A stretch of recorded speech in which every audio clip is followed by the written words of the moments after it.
Lakshmi Priya.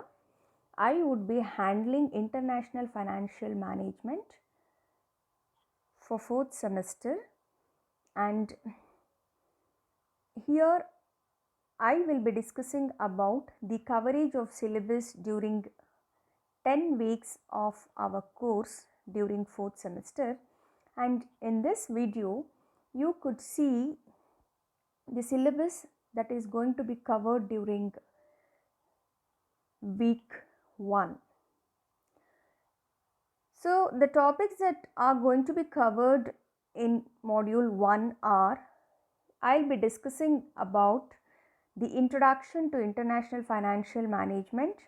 Then I would be discussing about importance, rewards and risk of international finance, goals of MNCs, international business methods, balance of payments, fundamentals of balance of payments, accounting components of balance of payments, equilibrium and disequilibrium, international monetary system, the evolution of IMS, gold standard, Bretton Woods system, the flexible exchange rate regime, the current exchange rate arrangements, and the economic and monetary unit. So these are the topics that are covered under module 1, and I would be discussing about the topics that will be covered in week 1 in brief.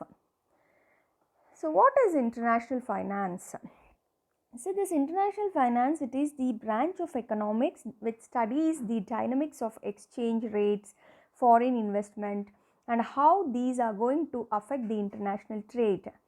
And it also studies about international projects, international investments and capital flows, and also the trade deficits. It includes the study of futures, options, and currency swaps. Together, I can say international trade theory is one which we call as international finance, which is a branch of international economics.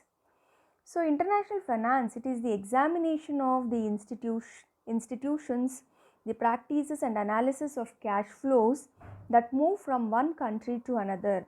So there are several prominent distinctions between international finance and it is purely domestic counterpart.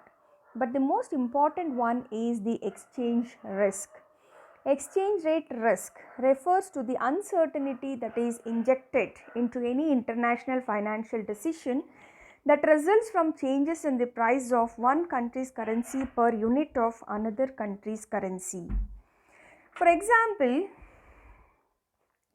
of other distinctions include the environment for direct foreign investment, the new risks resulting from changes in the political environment, and the differential taxation of the assets and the income.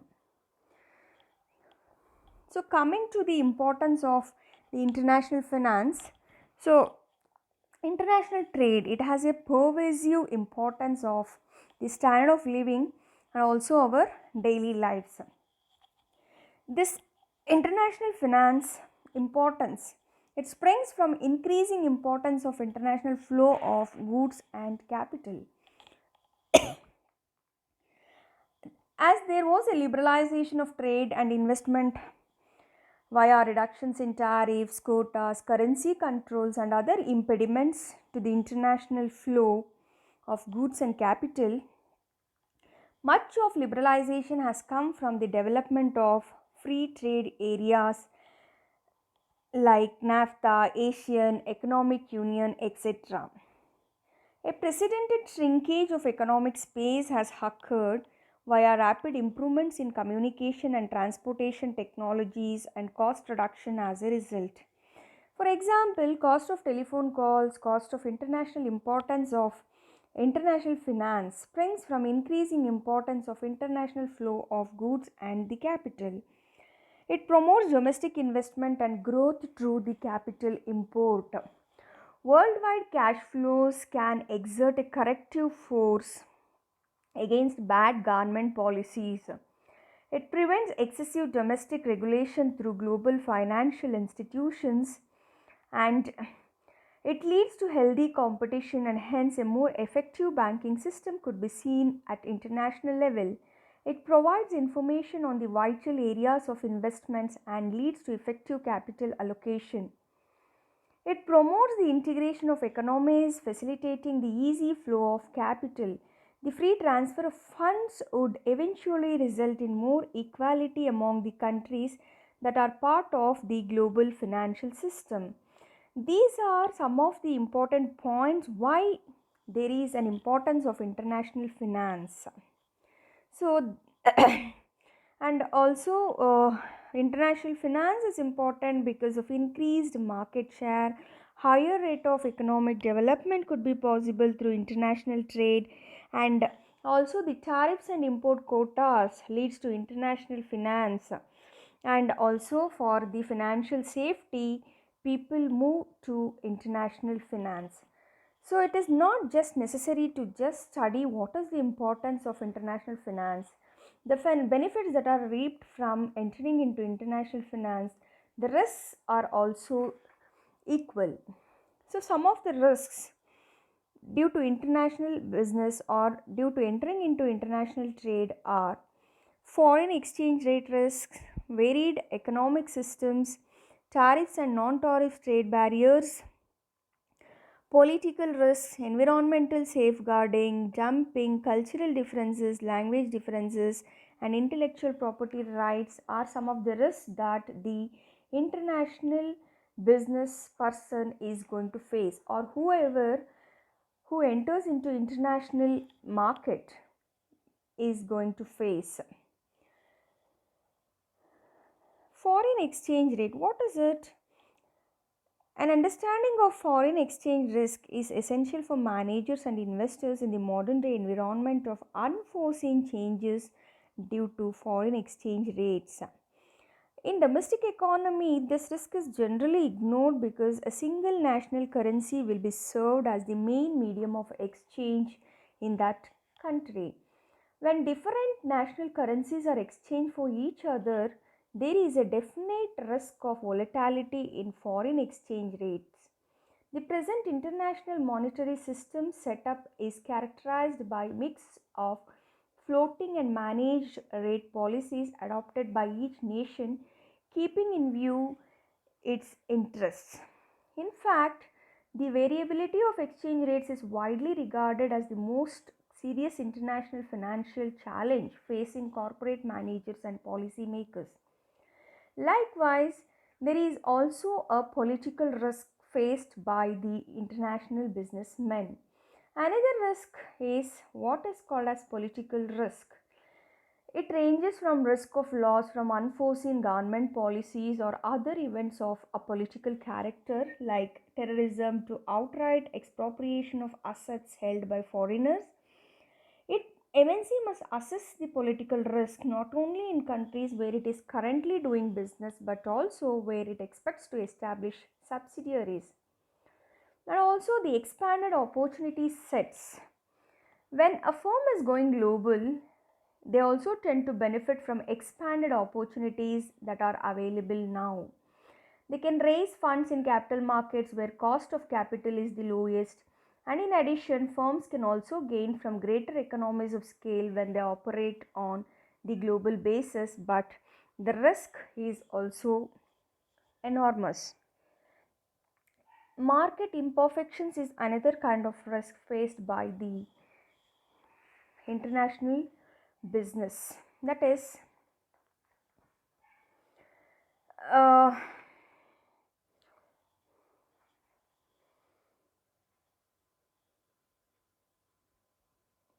the international finance that distinguishes it from the domestic finance is the world market, which is highly imperfect. There are differences among nations' laws, tax systems, business practices, and general cultural environments. And these imperfections on the world's financial markets tend to restrict the extent to which investors can diversify the portfolio. Though there are risks and costs in coping up with the market imperfections, they also offer managers of international firms the abundant opportunities.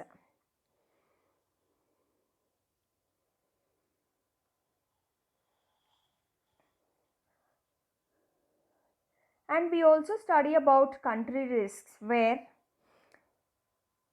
due to a war, revolution, or other political or social events, a firm may not be paid for its exports, which applies to foreign investments and to credit granted in trade. Sometimes foreign buyers may not be willing but unable to pay because their government unexpectedly imposes exchange restrictions. This uncertainty due to imposition or change of import tariffs or quotas, subsidies to local producers, and non-tariff barriers, they are termed as the country risks that the international trader is going to face.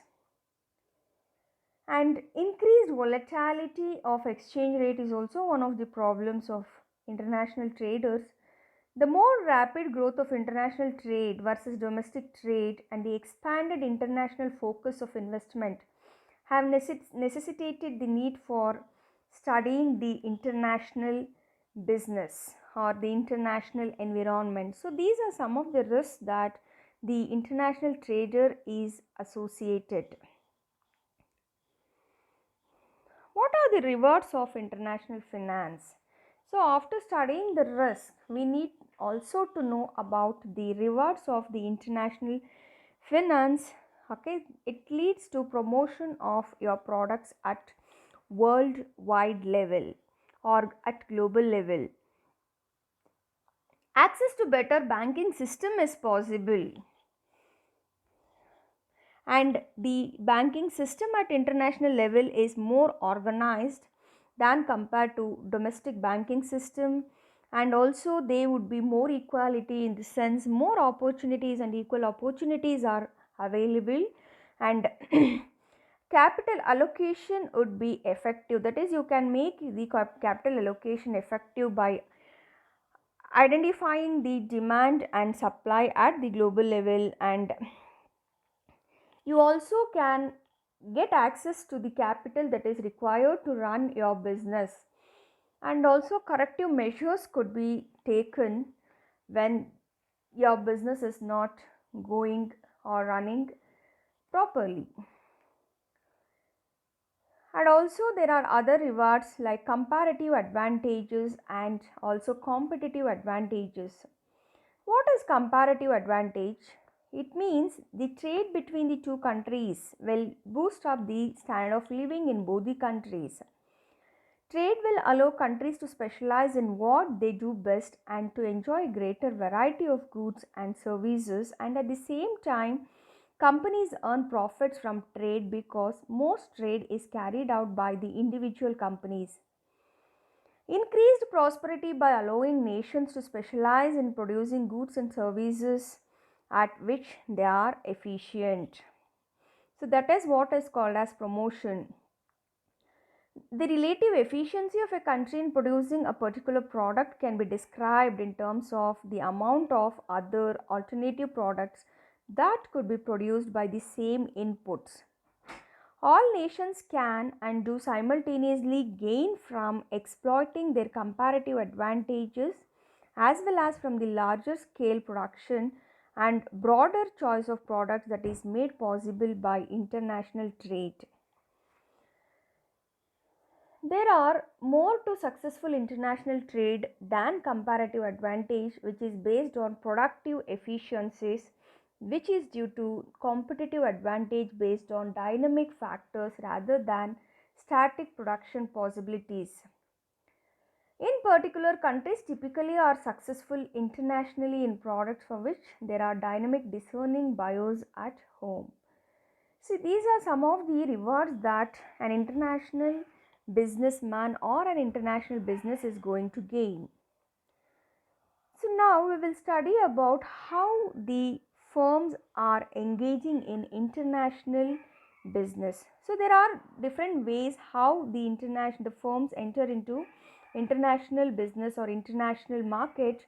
So which can be which are few of which of them are stated here, that is through international trade, through licensing, through franchising, through joint ventures, acquisitions of existing operations, and establishing new foreign subsidiaries are some of the ways how the firms can engage in international business. What is international trade.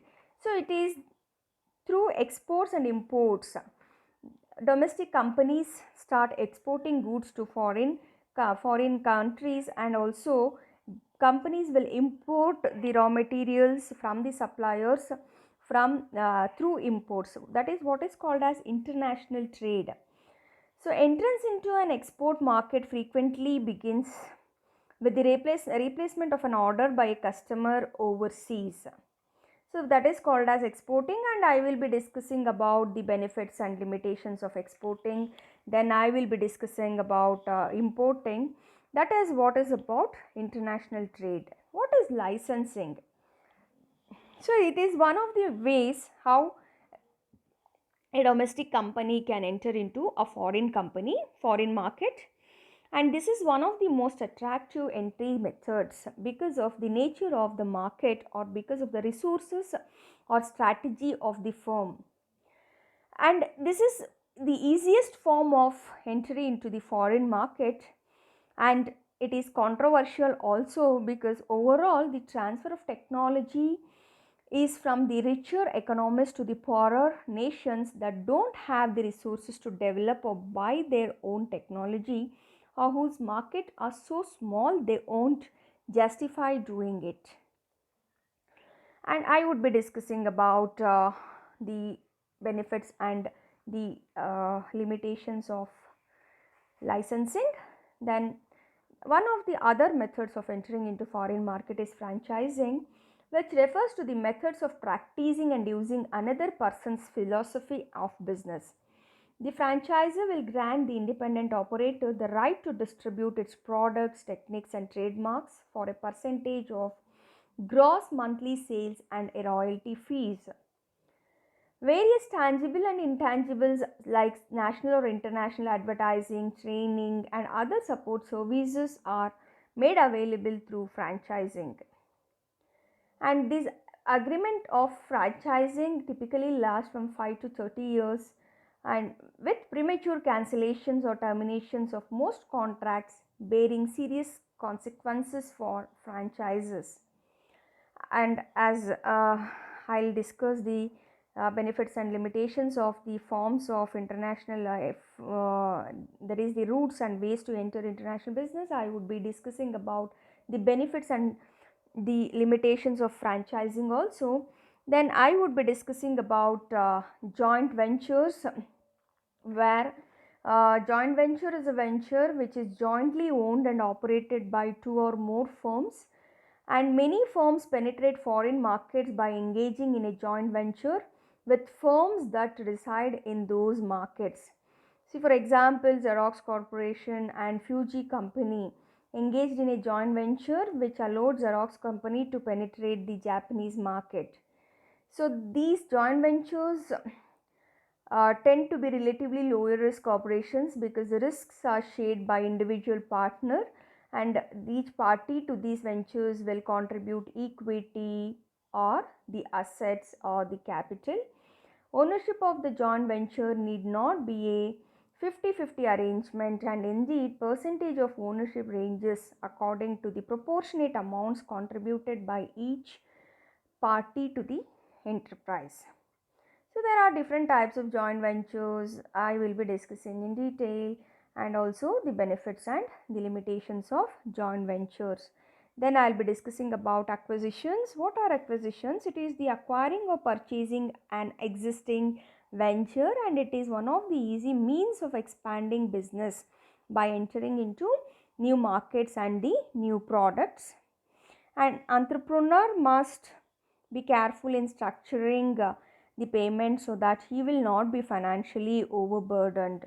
And about establishing new foreign subsidiaries, that is setting up of the new new subsidiary in the foreign countries is also one of the ways of entering into new markets. So students, I will be discussing everything in detail, and this is just an overview of the coverage of syllabus during week 1.